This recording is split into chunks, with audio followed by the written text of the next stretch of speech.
राजस्थान में बेहतर चिकित्सा सुविधाओं का हवाला देने वाले सूबे के मुख्यमंत्री अशोक गहलोत को स्वास्थ्य विभाग के ही कर्मचारी आईना दिखा रहे हैं। जी हां, हम बात कर रहे हैं एएनएम की, जो अपनी विभिन्न मांगों को लेकर पिछले 11 दिनों से जयपुर के शहीद स्मारक पर धरना दे रही है। ये देखिए, बड़ी संख्या में यहाँ पर एएनएम है जो प्रदेश भर के अलग अलग जिलों से आई हैं, जो एक गांधीवादी तरीके से अपनी मांगों को लेकर यहाँ पर बैठी हुई है, लेकिन फिर भी इनकी एक न सुनी जा रही।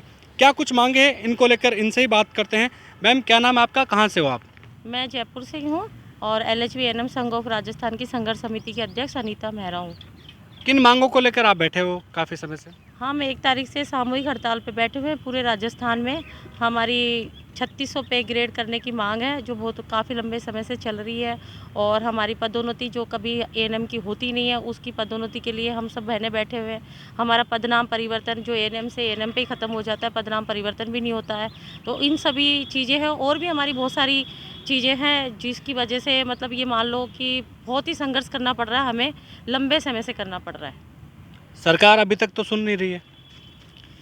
ये साहब सही कह रहे हैं कि सरकार सुन नहीं रही है। सरकार को ये लगता है कि महिलाएं हैं, 4 दिन रो पिट के उठ जाएगी, लेकिन उनको ये नहीं पता कि वो पार्शलिटी क्यों करते हैं। एक तरफ वो ग्राम विकास अधिकारी को, ग्राम सेवक को पदनाम परिवर्तन करे, जबकि वो हमारे बराबर का कैडर है। चलो, आप नर्सिंग ऑफिसर्स की बात करते हैं तो उनको अपन ये मान लेते हैं कि वो अपन से सीनियर है और सेंटर में उनका नाम परिवर्तन हो चुका है। जब वो जेंट्स को देने में नहीं घबराते, तो इसका मतलब तो ये है कि गहलोत सरकार हो चाहे बीजेपी सरकार हो, उन्होंने कभी महिलाओं पर तवज्जो ही नहीं दी। तो हमें मतलब क्या, इसके लिए तीसरा मोर्चा खोलना पड़ेगा। ये सब हम आने वाले चुनाव के समय को देखते हुए भी कर रहे हैं कि चलो, मान लिया गवर्नमेंट वित्त पे ये कह सकती है कि महंगाई हो गई, ये हो गया, हमारे पास बजट नहीं है, एक पद नाम देने में कौन सा बाहर आ रहा है। और दूसरी तरफ ये है, वो 2nd ग्रेड के गवर्नमेंट है, वो मतलब बिना जाने बिना देखे स्टाफ है ही नहीं, PSC बना दो, CSC बना दो। जहाँ भी सीएम साहब जा रहे हैं ये घोषणा कर रहे हैं इसको PSC बना दो, CSC बना दो। वहाँ जाके हमारी बहनों के उन्होंने पद ही खत्म कर दिए। तो हमने उनका ऐसा क्या बिगाड़ा। एक महिला स्वास्थ्य कार्यकर्ता जो फिलहाल एएनएम हमारा नाम है, जिसको हम ऑफिसर करवा रहे हैं, वो आपको जो रूरल एरिया है उसमें डिलीवरीज वो करवा रही है। ग्रामीण क्षेत्र का आंकड़ा आप उठा के देखो तो उसमें आपको 50% जो डिलीवरी का काम है, जो हमारा नहीं है, लेकिन गवर्नमेंट उस पर प्रेशर बना के हमसे ये काम करवाती है। और वही काम जब आपको PSC या CSC पे आता है तो आप हमारी पोस्ट ख़त्म कर देते हो। जब आपको वही कर्मचारी कम पैसों में काम करके दे रहा है तो आपको क्या दिक्कत है। तो ये एक हमारी बहुत बड़ा मुद्दा है ये, कि आपने हमारे पद क्यों ख़त्म किए। कम से कम आप बढ़ाओ, नहीं तो हमारे उन पदों का वापस सृजित करो। उसके अलावा हमारा पे ग्रेड पदनाम, और उसके साथ साथ हमारी जो संविदा बहनें हैं वो उन्होंने 3000 वैकेंसी निकाल के पल्ला झाड़ लिया है, जबकि उन्होंने नर्सिंग ऑफिसर की 7000 की वैकेंसी निकाली है। हमारे जो पद खाली पड़े हैं, हमारी जो बहनें 5-5, 10-10 हज़ार पे काम करती है, क्या वो वहाँ 2 पद नहीं दे सकते हैं? मतलब कुल मिला के हमारा शोषण नहीं करना, उनको सारा काम ग्रामीण में भी हमसे ही करवाना है।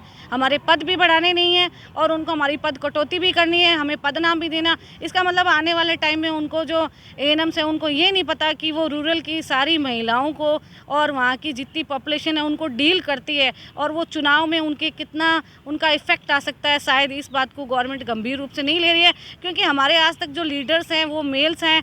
कितने भी महासंघ हैं, चाहे कोई भी एसोसिएशन है, चाहे नर्सेज की है, चाहे अन्य कर्मचारियों की है, तो हम इस बार उनको दिखा देंगे। चलो, हमें नहीं देंगे तो भी कोई बात नहीं है, लेकिन आने वाले चुनाव में उनको ज़रूर रिजल्ट मिलेगा इसका। स्वास्थ्य योजनाएं जो भी होती है वो धरातल पर पहुंचाने, गांव-गांव, ढाणी घर तक पहुंचाने का काम आपका होता है। सरकार की कई योजनाएं हैं जो सरकार, मुख्यमंत्री अशोक गहलोत दावा करते हैं स्वास्थ्य महकमे की, जो कहाँ लगता है कि यह झटका देने को तैयार है आप? बिल्कुल लगता है। और सरकार की जो भी योजनाएं होती हैं वो शुरू से गांव से स्टार्ट होती हैं, एक एएनएम से स्टार्ट होती हैं। सारी जो योजनाएं हैं उनको अंजाम भी एएनएम ही देती है। मतलब टीकाकरण से लेके जब से बच्चा जन्मता है, तब अगर लड़की की शादी हो के वो अगले घर जाती है, तब तक जितने भी प्रोग्राम होते हैं वो एक एएनएम ही करवाती है।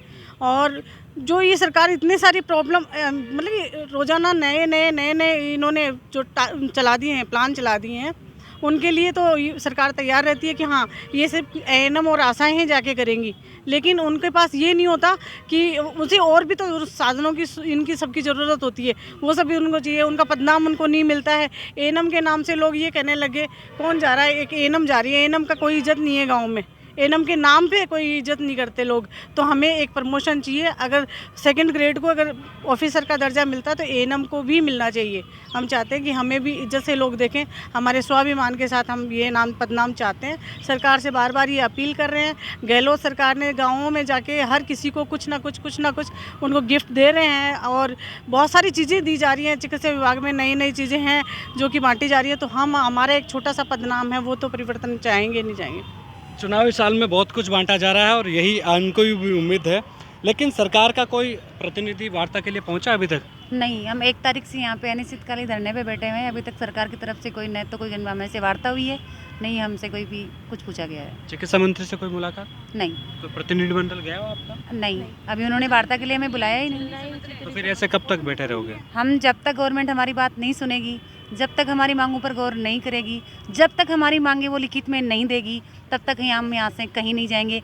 राज्य सरकार की हर एक योजना को सफल बनाने में एक एएनएम का हाथ होता है और हमारी जो भी पब्लिक है उसमें, चाहे गहलोत सरकार चुनाव करा के देख सकते हैं, वो वोट हमारे हैं, वो वोट हमारे हैं, हमें ही मिलेंगे। जब जिसको हम कहेंगे, जो सरकार हम चुनेंगे वही सरकार बनेगी।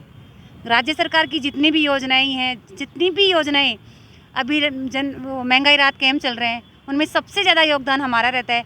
राज्य सरकार ने महंगाई राहत कैंप चला तो दिए, लेकिन पब्लिक तक ये बात पहुंचाएगा कौन कि आज इस डेट को अपने गांव में ये रात कैंप है, इसमें जाना है, रजिस्ट्रेशन करवाना है। इससे तो हमें ये लग रहा है कि राज्य सरकार को कैंप ऐसे ही लगाए हैं, पब्लिक को सेवाएं देनी नहीं है, उन पब्लिक का रजिस्ट्रेशन उसमें कराना नहीं है। जो रजिस्ट्रेशन कराने के लिए लोगों को मोटिवेट करती है वो उनको तो आज उन्होंने रोडों सड़कों पर उतार दिया और वो गाँव में महंगाई राहत कैंप लगा रहे हैं। उन महंगाई राहत कैंपों का भी कोई मतलब नहीं है। जब तक लोगों को पता ही नहीं है कि अपने यहाँ कैंप चल रहे हैं तो लोग आएंगे कैसे? मांगे नहीं मानेगी तो आगे चुनाव है और इस सरकार का कार्यकाल बहुत कम समय बचा है। सरकार का कार्यकाल बहुत कम बचा है, इसीलिए तो हम यहाँ आके बैठे हैं। सरकार से हमने बहुत बार अपील की है, 243 लेटर भेज चुके हैं हम आज तक कि हमारी मांगों पर गौर करो, लेकिन सरकार ने हमारी कोई लेटर का कोई जवाब नहीं दिया। जब आज हमें बच्चों घर की जिम्मेदारी तो बाद की है, हमारी जिम्मेदारी एक फील्ड में है, जिस फील्ड में हम काम करते हैं। जब एक माँ के पेट में बच्चा जिसकी डॉक्टर को दिखाते हैं तो उसको सोनोग्राफी करनी पड़ती है। हम महिला की चाल देख के बता देते हैं, उसका रूप देख के बता देते हैं कि इसकी कौन सा महीना चल रहा है। फिर भी आज गवर्नमेंट को ये नहीं पता कि हमें चीज़ क्या है और हमें यहाँ बिठा रखा है। चुनावी साल में यदि मांगे नहीं मानी गई तो कैसे सरकार को जवाब दोगे आप? सरकार हमें जवाब देगी नर्सिंग हितों के लिए, नर्सिंग सम्मान के लिए। कल नर्सेज डे है 12 मई को, जो सभी जगह मनाया जाता है और कल हम अपने हक के लिए, अपने हित के लिए सरकार से रिक्वेस्ट करेंगे, बार बार करेंगे और सरकार को हमारी बात मनवाने की कोशिश करेंगे। नहीं माने तो फिर? नहीं मानेगी सरकार। जो अशोक गहलोत सरकार है वो राज्य कर्मचारियों की, सरकारी कर्मचारियों के हितों में बात करती है, तो हमें विश्वास है कि वो मानेंगे। क्या अभी जो राज्य सरकार की जो हमारी जो मांगे वो तो बिना वित्तीय भार की है, उनको तो देने में उनको कहीं आपत्ति नहीं आनी चाहिए। और हम यही चाहते हैं कि देखो सब कर्मचारियों को वो भला करते हैं, सब कहते हैं गवर्नमेंट सर्वेंट की सरकार है, तो हमें संवेदनशीलता से देखते हुए और महिलाओं की परेशानी देखते हुए ये 2 स्वाभिमान तरीके से हमें नर्सेज दिवस पे ये गिफ्ट के तौर पे दे ही सकते हैं और सभी बहनें सुचारू रूप से अपने फील्ड में जाके वापस काम करने लग जाएंगी और उनकी वो जितनी भी योजना है उनको सफल बनाएंगी। क्या बता रहे हो? हमारी सबसे पहली मुख्य मांग है कि 3600 पे ग्रेड। ये 3600 पे ग्रेड हमें गवर्नमेंट नहीं दे रही, ये हम अब जोर करते हैं। इस पे ग्रेड के लिए हम लायक हैं, हम गवर्नमेंट का इतना काम करते हैं और ये 3600 पे ग्रेड उन्हें देनी ही पड़ेगी। देखिए, स्वाभिमान की लड़ाई है, पदनाम परिवर्तन की मांग है और ग्रेड पे 3600 करने की मांग है। और इन्हीं मांगों को लेकर शहीद स्मारक पर ये एएनएम है जो यहाँ पर डटी हुई है। उम्मीद करते हैं कि चुनावी साल में मुख्यमंत्री अशोक गहलोत हर महकमे को अपनी घोषणाओं के तहत सौगात दे रहे हैं और इसी उम्मीद के साथ ये भी यहाँ पर डटी हुई है। कैमरा सहयोगी मनोज के साथ विशाल शर्मा, जयपुर, राजस्थान तक।